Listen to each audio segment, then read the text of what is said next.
नमस्कार. श्री शिव महापुराण रुद्र संहिता सतीखंड अध्याय क्रमांक 6. संध्येला शिवजींकडून वरप्राप्ती. श्री गणेशाय नमः. ब्रह्मदेव नारदांना म्हणाले, हे महाप्राज्ञ, संध्येला तपश्चर्येचा विधी सांगून वशिष्ठ निघून गेले. त्यांच्या उपदेशाने व मार्गदर्शनाने तिला फारच प्रसन्न वाटले. तिने तपस्विनीला अनुरूप वेश धारण केला आणि चंद्रभाग पर्वतावरील त्या सुरम्य सरोवराकाठी वास्तव्य करून कठोर तपश्चर्या आरंभली. वशिष्ठांनी दिलेल्या शिवमंत्राचा जप करत शिव आराधनेत निमग्न झाली. अशी 4 युगे लोटली. तिचे तप पाहून भगवान शिव प्रसन्न झाले. त्यांच्या ज्या स्वरूपाचे संध्या चिंतन करत असे त्याच स्वरूपात त्यांनी तिला दर्शन दिले. शांत प्रसन्न मुख शंकरांना पाहून तिला धन्य धन्य वाटले. ती मनोमन विचार करू लागली, या प्रभूंशी मी कसा संवाद करू, त्यांची कशी स्तुती करू. चिंतामग्न होऊन तिने डोळे मिटले. तिची मनोवस्था जाणून भगवान शिवजींनी तिच्या हृदयात प्रवेश केला. तिला दिव्य ज्ञान, दिव्य वाणी व दिव्य दृष्टी दिली. त्यामुळे जाणण्यासही कठीण अशा जगदीश्वर शिवजींची स्तुती करणे तिला शक्य झाले. संध्या म्हणाली, हे प्रभू महादेवा, निर्गुण निराकार ज्ञानाच्या पलीकडचे, स्थूल सूक्ष्म आदी सर्व भेदांच्या पलीकडचे, लोकांची निर्मिती करणारे, ज्ञानगम्य आणि समस्त योगीजन ज्यांच्या स्वरूपाचे हृदयात चिंतन करतात, त्या तुम्हाला माझा नमस्कार असो. शांत, निर्मळ, निर्विकार, आपल्याच प्रकाशात स्थित परब्रह्मा मार्गाचे ज्ञाता, अज्ञानरूपी अंधकाराचा नाश करणारे, नित्य प्रसन्न आणि ज्यांना शर्व म्हटले जाते, त्या तुम्हाला माझा नमस्कार असो. एकमेव शुद्ध, नित्य, दैदिप्यमान, सच्चिदानंदमय, नित्यानंदमय, सहज, सत्स्वरूप आणि सर्व प्रकारच्या ऐश्वर्याने युक्त अशा तुम्हाला माझा नमस्कार असो.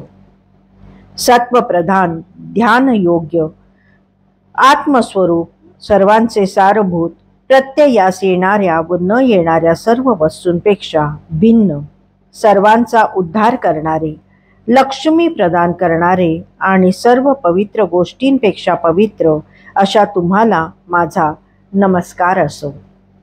कल्याण स्वरूप, मनोहर, रत्नमय आभूषणांनी विभूषित, कर्पुरा समान गौरवर्ण, सेवकांना वर आणि अभय देणारे, हाती त्रिशूळ आणि डमरू धारण करणारे अशा तुम्हाला माझा नमस्कार असो. नित्य योगयुक्त आणि आकाश, तेज, वायू, जल, पृथ्वी, दिशा, काल आदी सर्व ज्यांचे स्वरूप आहे, त्या तुम्हाला माझा नमस्कार असो. ज्यांच्या शरीरातून ब्रह्मा आणि विष्णू उत्पन्न झाले, जे ब्रह्मरूपाने सर्जन, विष्णू रूपाने पालन आणि रुद्र रूपाने संहार करतात, अशा तुम्हाला माझा नमस्कार असो. कारणांचे कारण, अमृतमय दिव्य ज्ञानदाते, सर्व लोकांना ऐश्वर्य प्रदान करणारे, प्रकाश स्वरूप आणि परात्पर अशा तुम्हाला माझा नमस्कार असो.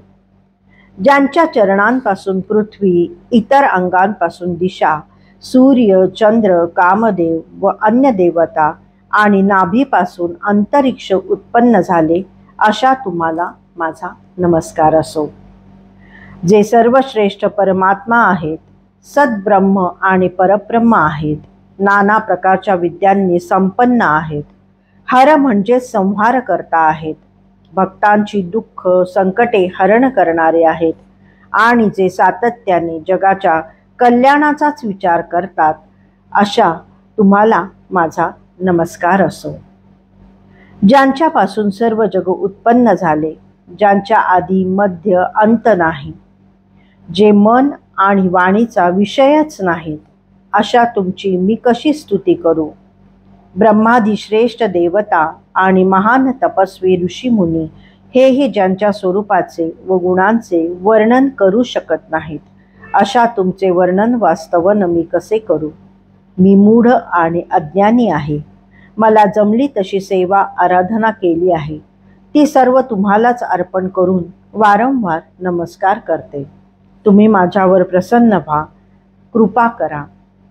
ब्रह्मदेव म्हणाले, नारदा, संध्येची स्तुतीपूर्ण वचने व तिने केलेल्या प्रशंसेने भक्तवत्सल महादेव अतिशय प्रसन्न झाले. त्यांचे अंतःकरण रवले. ते म्हणाले, हे भद्रे, तुझ्या तपश्चर्येने मी फारच प्रसन्न झालो आहे. तुझ्या स्तवनानेही मी संतुष्ट आहे. तू धन्य आहेस. तुझे कल्याण असो. या समयी तुझ्या मनात जी इच्छा असेल तो वर माग. मी तुझे मनोगत अवश्य पूर्ण करेन. महेश्वरांचे बोलणे ऐकून संध्येला अत्यंत आनंद झाला. तिने त्यांना पुन्हा पुन्हा नमस्कार केला व म्हणाली, हे महाप्रभू, मी पूर्व पापांपासून शुद्ध झाले असेन तर माझे एवढेच मागणे आहे की ब्रह्मांडात कोणत्याही स्थानी जी प्राणीसृष्टी आहे तीत उत्पन्न झालेला कोणताही प्राणी जन्मल्याबरोबर कामभावाने युक्त होऊ नये. माझे पती सहृदय व मित्राप्रमाणे वागणारे असावेत. ते अधिक कामासक्त नसावेत. माझी सकाम दृष्टी पती व्यतिरिक्त अन्यत्र कोठेही न पडो. पतीशिवाय जो पुरुष मला कामभावनेने पाहिल तो नपुसक होवो. महान तपस्विनी आणि पतिव्रता अशी माझी त्रैलोक्यात ख्याती होवो. संध्येचे मागणे ऐकून भगवान शंकर खूपच प्रसन्न झाले. ते म्हणाले, हे शुभप्राज्ञे, तू अगदी निष्पाप आहेस, शुद्ध आहेस. मी तुला तुझ्या इच्छेनुसार वर देत आहे. यापुढे प्राण्यांच्या जीवनात शैशव, कौमार्य, यौवन आणि वार्धक्य या 4 अवस्था असतील. तिसरी अवस्था प्राप्त झाल्यावरच देहधारी जीव कामभावाने युक्त होतील. काही जीव दुसऱ्या अवस्थेच्या अंतिम चरणात सकाम होतील. तुझ्या तपश्चर्येच्या प्रभावानेच मी ही मर्यादा निर्धारित केली आहे. तू परमसती होशील. त्रैलोक्यात तुझ्यासारखी अन्य कोणीही स्त्री नसेल. तुझ्या पतीशिवाय अन्य कोणत्याही पुरुषाने तुझ्याकडे कामुक दृष्टीने पाहिले तर तो तात्काळ नपुंसक आणि दुर्बळ होईल. तुझा पती तुझ्या अपेक्षेनुरूप असेल. तो महान तपस्वी असेल व तुझ्या समवेत 7 कल्पांपर्यंत जीवित राहील. अशा प्रकारे तुझ्याकडून मागण्यात आलेले सर्व वर मी तुला प्रदान केले आहेत. आता येथे येण्यापूर्वी तू जी प्रतिज्ञा केली होतीस ती पूर्ण करण्याची वेळ आलेली आहे. तू या शरीराचा त्याग करण्याचा आधीच निश्चय केलेला आहेस, म्हणून मी सांगतो तसे कर. मनात कोणत्याही प्रकारचा संदेह आणू नकोस. चंद्रभागा नदीच्या तीरावरील तपोभूमीत मेधानिधी ऋषींचा आश्रम आहे. ते महायज्ञाचे अनुष्ठान करत आहेत. तो यज्ञ 12 वर्षे चालू राहणार असून पूर्णतः प्रज्वलित आहे. तू सहजतेने तेथे जा. कोणीही ऋषी तुला पाहू शकणार नाही. तुला ज्याच्याशी विवाह करण्याची इच्छा आहे त्याचे हृदयात चिंतन करत तू आपले शरीर त्या यज्ञात अर्पण कर. मग तू त्याच अग्नीतून प्रकट होऊन मेधातिथीची कन्या होशील.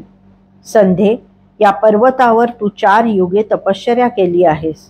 या कालावधीत त्रेतायुगाच्या प्रथम चरणात प्रजापती दक्षाला अनेक कन्या झाल्या.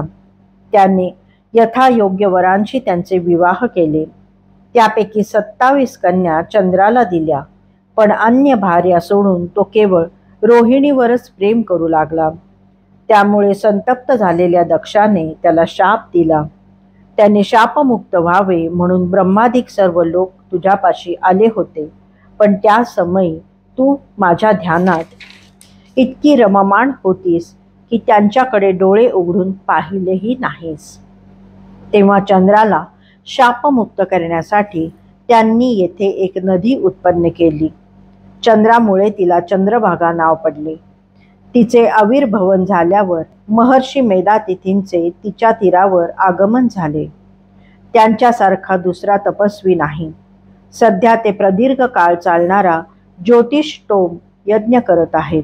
या यज्ञाग्नीत स्वदेहाचे दहन करून तू पवित्र होशील आणि तुझी प्रतिज्ञाही पूर्ण होईल. अशा प्रकारे संध्येला मनोवांछित वरदाने देऊन आणि कल्याणार्थ हितोपदेश करून देवेश्वर शिव अंतर्धान पावले. अध्याय 6 समाप्त.